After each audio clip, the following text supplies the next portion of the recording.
You think you're just a gentle light worker? Think again. Your greatest strength is the quiet chaos you create. Chosen ones, be honest. Have you ever felt too messy, too quiet, or too awkward to be the grand spiritual hero everyone imagines? Do you sometimes wonder if the universe mailed destiny to the wrong address? Here's a secret the shadows hate. Invisibility is strategy. In movies and in life, the most effective hero is rarely the one waving a banner.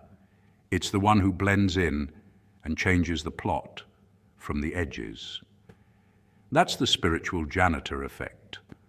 While others hunt for the guru in robes, you're clearing energetic debris and running silent operations that recalibrate the room. People misread tears as weakness, solitude as irrelevance, and introspection as indecision. But psychology shows we systematically underestimate quiet people because of the spotlight effect and status bias, and we overestimate loud signals because of salience. Meanwhile, your nervous system is learning precision. Breath slows the heart through the vagus nerve, which reduces cortisol and restores executive function in the prefrontal cortex. So your non-reaction is not passivity. It's a neurobiological power move.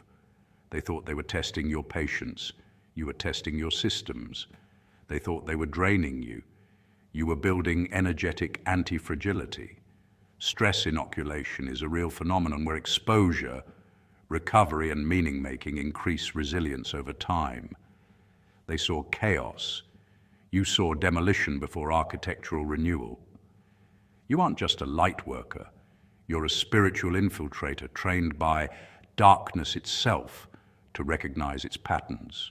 Your prayer is signal intelligence, your intuition a radar refined by interoception, and your compassion a strategic disruptor that rewires social fields through co-regulation. And mirror neuron dynamics. The quieter you become, the more you can hear, because in stillness, the default mode network stops looping on old narratives and makes room for insight. Your camouflage lets you move through rooms unnoticed, harvesting data, breaking loops, and changing probabilities with small, precise actions. The clown emoji belongs to the adversary. Not because you mock people, but because hubris always underestimates humility. When you choose silence, you aren't surrendering. You're conserving charge, and charge becomes impact. So if you felt overlooked, good, the disguise is holding. Don't let low expectations seduce you into playing small. Let your rituals be simple and surgical. Breathe to regulate, journal to convert chaos to clarity, serve quietly to anchor coherence. Move your body to metabolize emotion. Study to refine discernment. Rest to let integration happen. And pray to align your signal with the source. None of this looks glamorous, but it is ruthlessly effective. In a world distracted by spectacle, you are a calibration point, a living metronome that returns spaces to rhythm. Stay awake. Guard your focus. Keep your methods clean and your heart cleaner. This is your mission briefing. You are already dismantling the old matrix by the way you breathe, bless, and behave when no one is watching. And when the final lock turns, it will look like an overnight miracle, though you and heaven will know it was the quiet chaos working all along. Point 1. Your humility is your cloak of invisibility. The world is indeed a magnificent glittering stage. Yet those who truly grasp the nature of spiritual gravity often choose to observe from the wings rather than jostle for center stage. When the casual observer, the world sees, looks upon an individual who consistently avoids the limelight, they often categorize them with reductive labels: shy, unassertive, or even lacking ambition. This conventional interpretation is a profound misreading of cosmic calculus, failing to recognize that the avoidance of external validation is, in fact, the hallmark of immense internal strength and disciplined purpose. This quiet resolve is the essence of what can be called spiritual deep cover, a captivating state where profound soul work is conducted under the radar of the ego-driven, attention-seeking society. This unique posture is not one of hiding, but of strategic, energetic preservation, a sophisticated rejection of the modern cult of visibility in favor of potent, invisible transformation. Consider the energetic cost of maintaining a public-facing ego. It is a relentlessly demanding, non-renewable expense, akin to constantly running a performance engine at maximum RPM. Every accolade, every public debate, and every attempt to prove one's spiritual superiority on the modern soapbox of social media requires vast reserves of psychic energy to both acquire and crucially defend. The truly spiritually astute recognizes this as an unnecessary, energy-dissipating distraction, a concept well articulated in various esoteric traditions that emphasize the conservation of vital energy, or chai. While others are perpetually engaged in the Sisyphean task of pushing the boulder of self-importance up the hill of public opinion, the practitioner of spiritual deep cover is engaged in a far more fruitful and powerful pursuit: the quiet upgrading of their own operating system. This upgrade involves deep, unglamorous internal work, the relentless examination of shadow aspects, a key principle in Jungian psychology, the practice of radical forgiveness, and the silent cultivation of higher consciousness. The external world, with its frantic need for acknowledgement, becomes a spiritual liability, an arena where precious soul energy is frivolously wasted, preventing the necessary stillness for genuine growth to take root. This dynamic beautifully encapsulates the godly quality of true meekness, a concept often misunderstood in modern parlance. Biblical meekness, derived from the Greek praus, is not weakness, but rather power under perfect control, akin to a war horse that has been trained to respond instantly to the slightest touch of the rein. Historically, praus was used to describe a gentle breeze or a medicine that was mild but highly effective. It always implies strength that is tempered and utilized with precision, never recklessly. The spiritually grounded individual possesses a formidable inner power, a clarified intuition, a resilience born of self-mastery, and an unshakable connection to source. But they intentionally choose not to wield it for personal gain or public spectacle. They understand the profound truth that power announced is power diminished, a spiritual corollary to the scientific principle that observing a quantum system changes its state.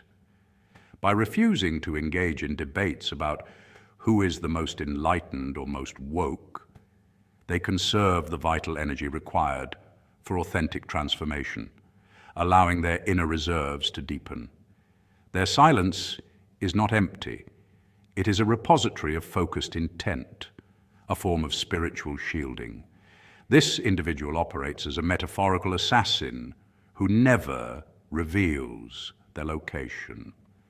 Their impact is felt, but their source remains obscured. Their movements are precise, purposeful, and entirely invisible to the superficial gaze, adhering to the principle that genuine merit speaks for itself through its effects on the world, not through self-promotion.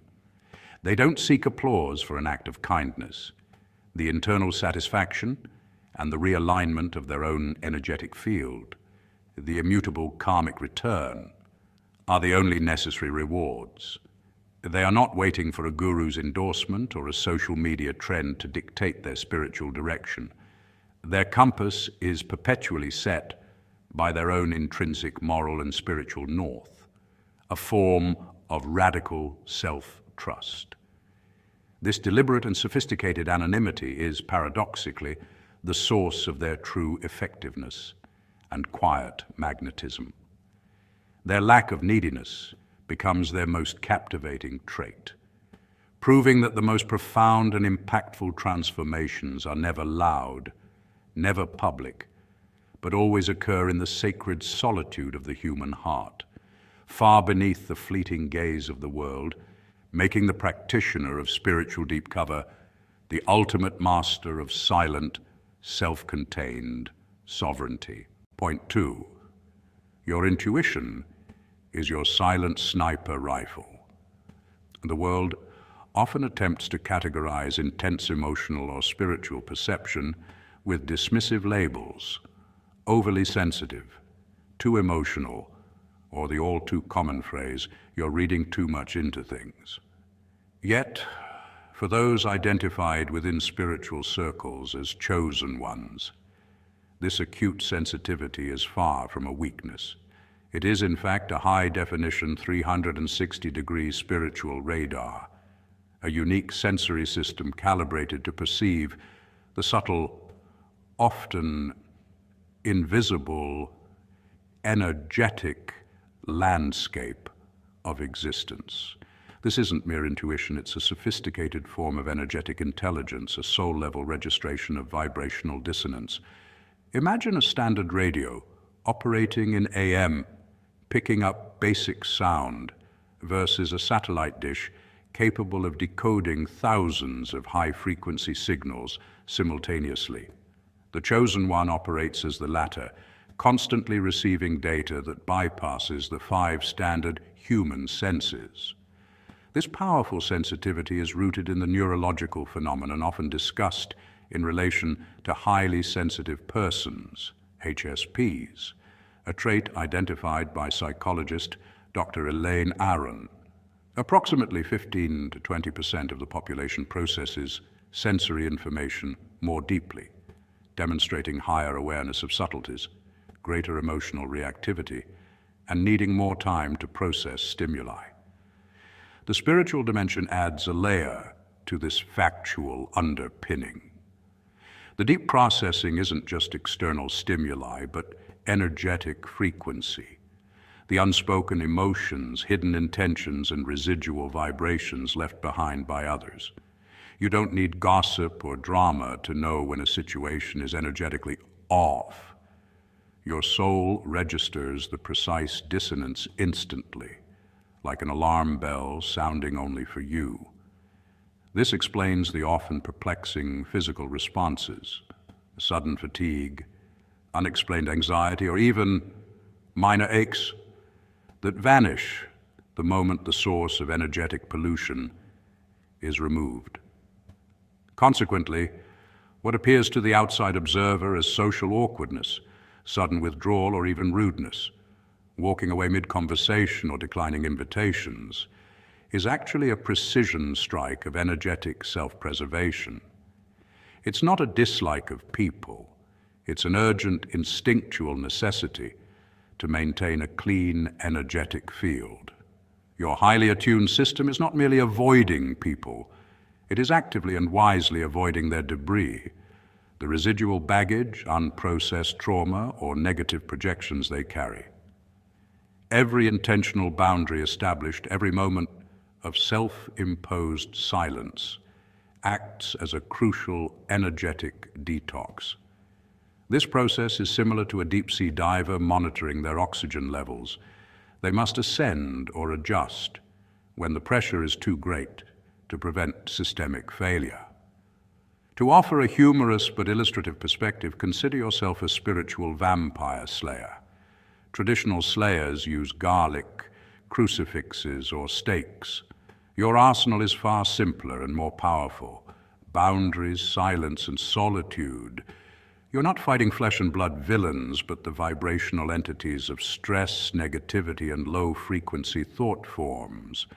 The necessary retreat to a comfy couch and 5 minutes of silence is not laziness. It's the spiritual equivalent of reloading your psychic weaponry, allowing your intricate radar system to recalibrate from the bombardment of the collective energetic noise. This unique trait is a gift, a sophisticated tool demanding respect and careful management, ensuring that your superpower remains a source of light, not an overwhelming burden. Your sensitivity is your greatest strength, a built-in guide demanding that you prioritize your highest vibrational state, which is ultimately a service to all. Point 3. Your solitude is your training ground. In a world relentlessly optimized for connection, where social media metrics often dictate one's perceived worth, the deliberate choice of solitude is often profoundly misunderstood. The casual observer, the world, may glance upon the intentional loner and immediately apply a limiting label. Loner, recluse, depressed, or someone who simply needs to get out more. This judgment stems from a cultural bias that equates perpetual external activity with happiness and fulfillment. However, for those walking the path of profound inner discovery, solitude is not a deficit. It is a strategic advantage and a sacred act of self-sovereignty. This deep dive into isolation, often referred to as download time, is where the spiritual reality truly begins to manifest. It's the incubator for true strength, which, contrary to popular belief, is not born in the arena of public performance, but in the crucible of stillness. Think of the modern world as a constant stream of low-frequency noise, external demands, societal expectations, and the echoes of other people's dramas. To engage in solitude is to consciously step away from this noise and establish an unbroken, high-fidelity connection to the source, the divine, or the universal consciousness, depending on one's nomenclature. This is not mere downtime or escapism. It is rigorous, focused internal work, a form of spiritual espionage where the practitioner processes deep emotional wounds, engages in focused healing, and opens the channels for divine or intuitive instructions.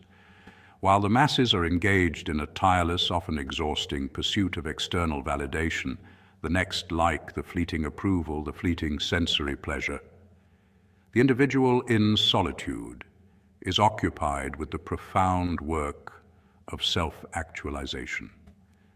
This practice allows for a crucial metaphysical reboot. Our minds are constantly receiving data. Solitude is the time to sort, filter, and archive this data, transforming raw experience into actionable wisdom.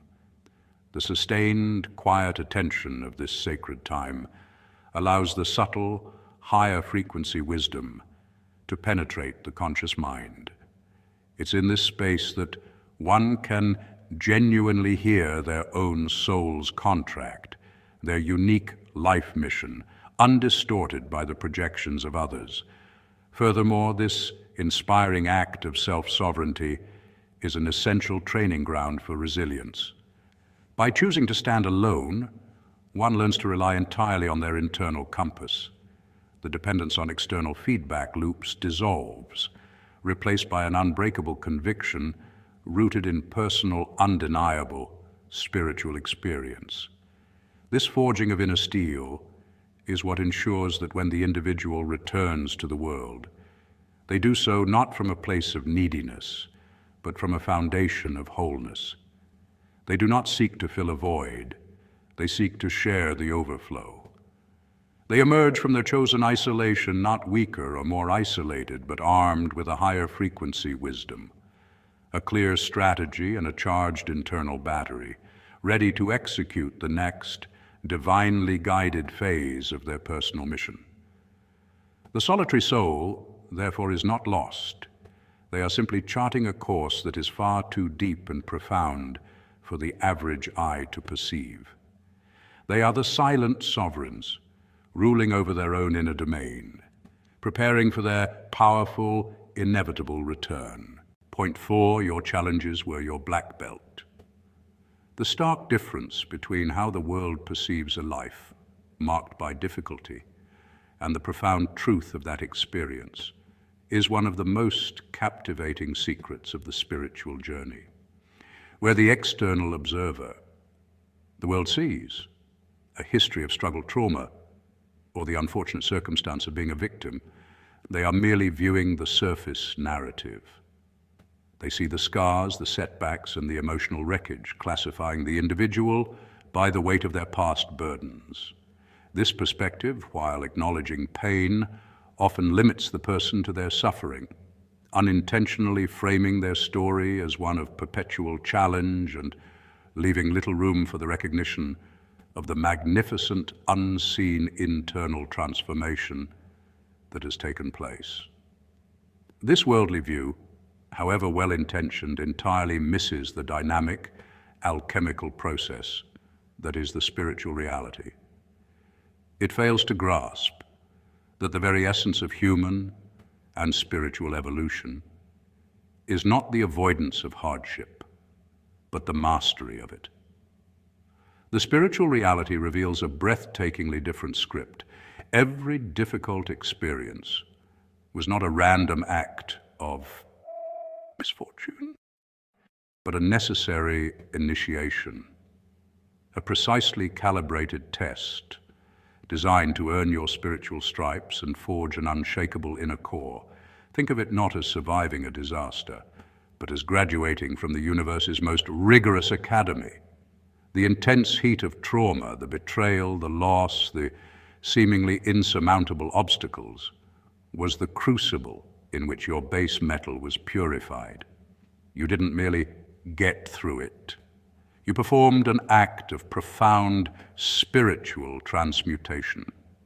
This ancient concept, known in various traditions as nigredo, the dark night of the soul, followed by albedo, purification, speaks to the essential process where the very things that were intended to break or destroy you were instead absorbed, metabolized, and converted into an unparalleled source of fuel and armor for your ongoing journey. This process is what makes the spiritual warrior so unique and powerful. Through the relentless pressure of adversity, you have deliberately and irrevocably adopted the godly quality of perseverance, a divine fortitude that transcends mere willpower. Perseverance is the spiritual muscle memory that, when flexed, makes you spiritually indestructible. It means you're not merely resilient, bouncing back, but anti-fragile, growing stronger from shock. Factual human psychology confirms the concept of post-traumatic growth, PTG, where individuals report positive psychological change after experiencing highly challenging life events. This isn't just a feel-good phrase, it's a measurable increase in compassion, a deepening of relationships, a greater appreciation for life, and a clarified sense of purpose, all evidence of the spiritual transmutation having succeeded.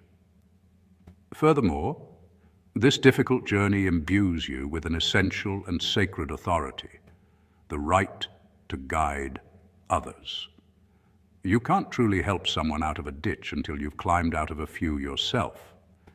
The empathy born of shared suffering is not theoretical. It is experiential, visceral, and immediately trustworthy. The world's greatest spiritual teachers, healers, and mentors rarely boast a life of seamless ease. Their power lies in the depth of the valleys they have navigated. They speak a language of hard-won wisdom, not just academic theory. Therefore, your history of struggle is not a liability to be hidden. It is your ultimate credential, a luminous testament to your unwavering, indestructible soul, making you a beacon of hope and a living map for those who are still making their way through the Shadowlands. Your past is not a prison, it is a throne forged in fire. Point 5, your non-reaction is your master strategy. The concept of a spiritual reality that often contradicts the visible world, is one of the most compelling and transformative principles for anyone on a conscious path. And nowhere is this dichotomy more apparent than in the face of conflict or perceived injustice. When the world observes an individual appearing apathetic, letting people get away with things, it is judging the superficial absence of an expected emotional reaction, the righteous anger, the defensive retort, the demanding of immediate restitution. This judgment stems from a pervasive cultural script that equates validation and strength with outward confrontation and emotional engagement, often rooted in the primitive fight or flight mechanism. However, the true spiritual actor is engaged in a far more sophisticated and profoundly powerful form of warfare, the battle for internal peace and the strategic deployment of detachment with fierce love. This is not an act of cowardice or indifference. It is a meticulously crafted spiritual move, designed not merely to survive the drama, but to completely dissolve it with grace. The core factual reality here lies in the energetic principle that energy flows where attention goes. When a person engages in low vibrational drama, be it gossip, anger, resentment, or a defensive argument, they are, quite literally, feeding the very negativity they wish to escape. Imagine a shadow. You cannot defeat it by striking at it, as striking only acknowledges and thus energizes its existence. The spiritual reality recognizes that drama operates on this low, dense, reactive frequency. The individual practicing fierce detachment understands that reacting externally and feeding the beast is a losing game. It merely binds their own divine energy to the small, limiting, and often repetitive human loop. Instead, they execute an internal pivot, a conscious shifting of their internal state. This is where the silent, powerful actions occur. The rigorous discipline of prayer, which elevates one's vibration above the fray. The radical, self-liberating act of forgiving, which cuts the energetic cord, binding the practitioner to the offender. And the purposeful act of sending light or blessings, which introduces a high-frequency energy field that destabilizes the low-frequency conflict. This practice is the antithesis of ignoring the problem. It is the ultimate form of addressing it at its source, the energetic root. From a quantum perspective, consciousness affects reality. By refusing to give their divine power, their focus, time, and emotional vitality to the small stuff, the individual is leveraging a fundamental law of the universe. They are creating a vacuum where drama was expected to thrive. This creates an energetic boundary, a sphere of high vibration serenity that low vibrational energy cannot penetrate or sustain itself within. It is a unique and captivating display of power, often mislabeled as weakness, because it lacks the expected sound and fury. In truth, the silent act of killing it with kindness is a form of spiritual judo, using the opponent's own negative energy against itself by refusing to meet it on its level, thus causing it to collapse and dissipate. The individual is not a victim letting things get away, but a master alchemist, transforming the lead of conflict into the gold of peace, refusing to anchor their infinite potential to finite, temporary human squabbles.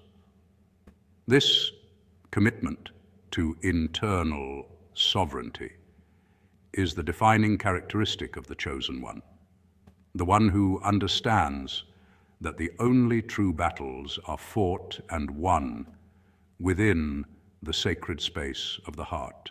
Point 6, your ability to forgive is your time bomb. The world often views forgiveness through a lens of pragmatic calculation, mistaking it for a naive act of weakness, a simple letting them off the hook that implies you're either too passive or too afraid to demand justice. This commonplace material perspective couldn't be further from the thrilling, almost alchemical, spiritual reality. Far from being a gentle concession granted to an offending party, genuine forgiveness is a radical, self-serving, and profoundly powerful act of cosmic liberation. It is, in essence, a strategic extraction operation where you are the prize being rescued from an invisible prison. When someone harms you, the injury creates a tenacious, energetic cord. Think of it as an invisible, pulsating tether, running directly from your core vitality to theirs, fueling the drama with your precious life force. This energetic bond, woven from your persistent resentment, anger, and the mental loop of replaying the offense, allows the perpetrator's negative action to remain perpetually active within your own system. This is where the true power play begins. To embrace forgiveness is to consciously activate a spiritual detonation on that energetic tie. It's not a gift you bestow upon your perceived adversary. It is a monumental gift you bestow upon your own soul. By choosing to release the emotional charge, you effectively cut the cord, instantly severing the parasitic energy flow. Imagine the offense as an anchor, sinking your spiritual vessel. Forgiveness is the bolt cutter.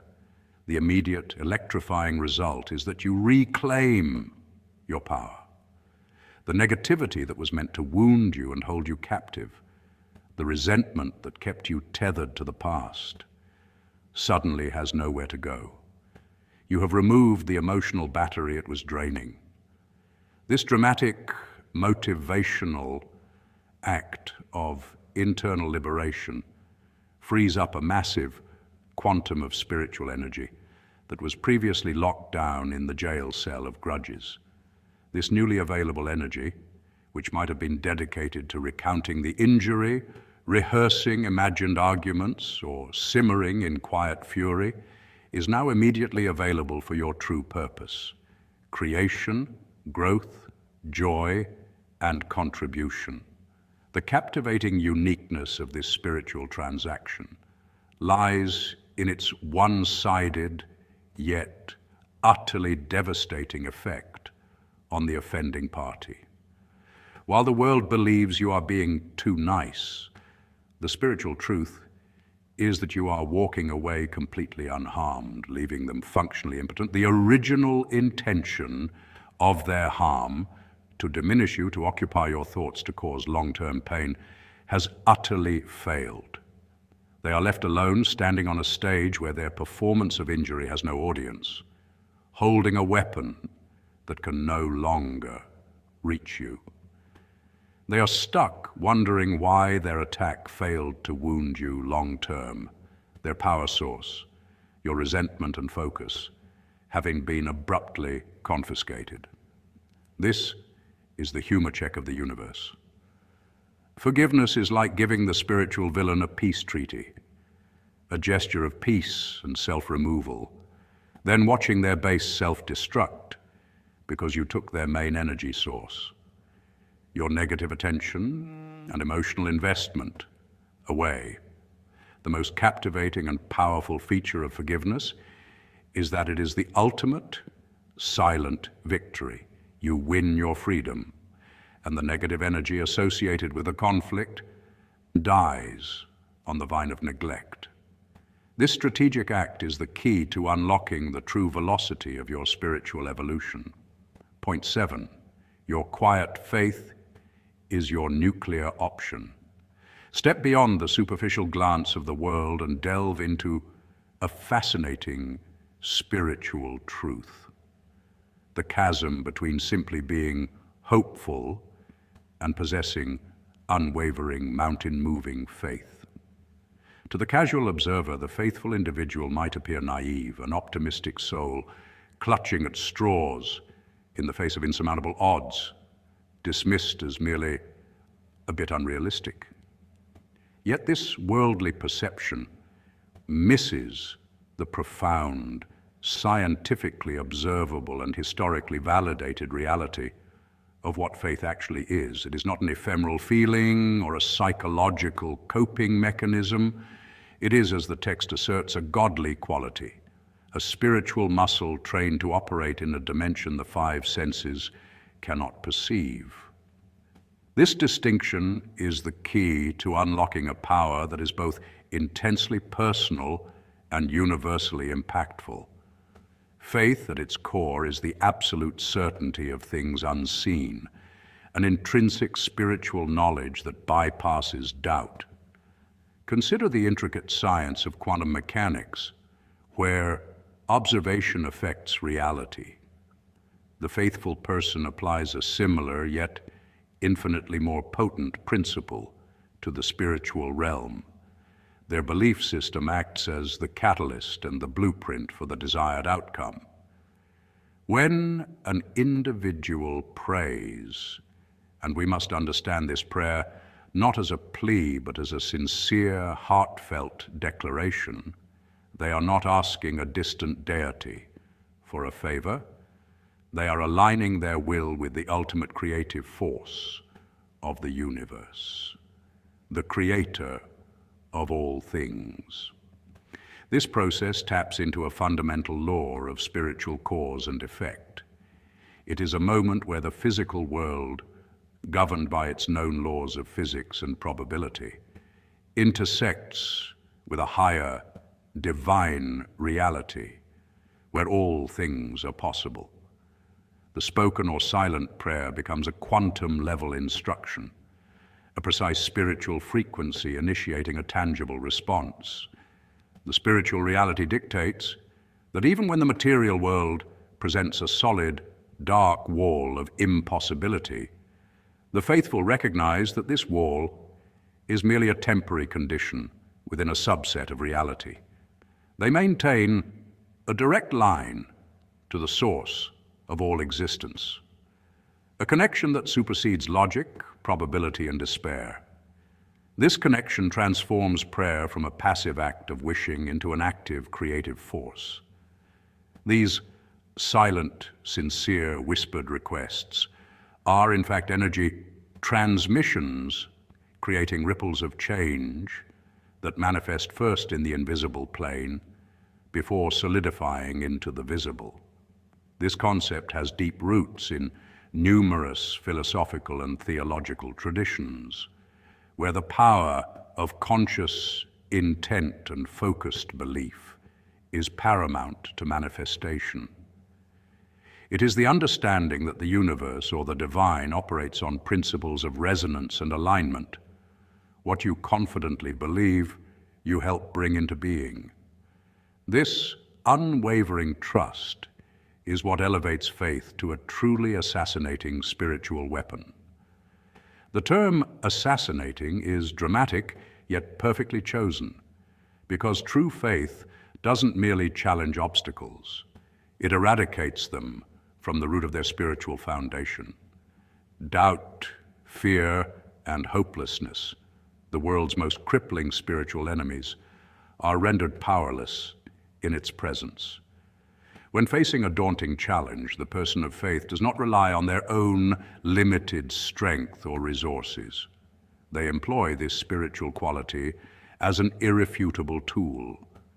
It is the complete, undeniable certainty that the final outcome has already been settled in the higher reality, and the physical manifestation is simply a matter of time and consistent belief.